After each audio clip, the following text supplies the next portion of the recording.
टप्प्याच्या सुरुवातीच्या अनुषंगाने मॅक्सिमम रोल जसा निवडणूक यंत्रणेचा असतो कलेक्टर मॅडमनी सर्वांना ब्रीफ केलेच आहे. पोलीस विभागाच्या दृष्टीने संपूर्ण प्रचार कालावधी किंवा आचारसंहिता लागू झाल्यापासून तर मतदान पूर्ण होईपर्यंत कायदा व सुव्यवस्था राखण्याच्या दृष्टीने प्रतिबंधक कारवाईवर जोर देण्यात येत आहे. जे काही त्रासदायक एलिमेंट्स आहेत, गुंड प्रवृत्तीचे इसम आहेत, अवैध धंद्यात व्यस्त असलेले इसम आहेत, यांच्याविरुद्ध प्रतिबंधक कारवाई जोमाने करण्यात येत आहे.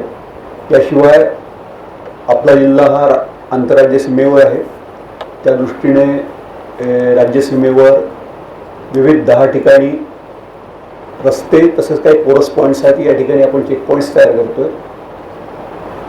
मला सांगितल्यानुसार SST आणि FST पण तयार झाल्या. त्या चेक पॉईंट्स पण आपले ॲक्टिवेट झालेले आहेत जिल्हा आणि राज्य बॉर्डरवर.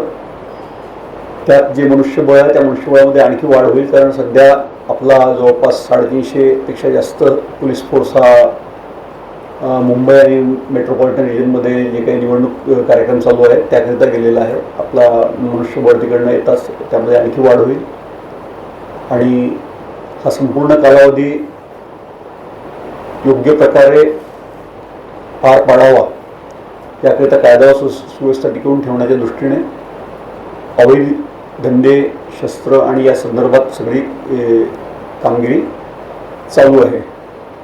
जी काही ज्यांच्यावर गुन्हे दाखल आहेत तसे मॅडमने सांगितले तर सर्वांचं शस्त्र जमा करून नेण्याचे आदेश पारित झालेले आहे आणि ती पण पुढच्या 2 दिवसामध्ये ती कारवाई पूर्ण होईल.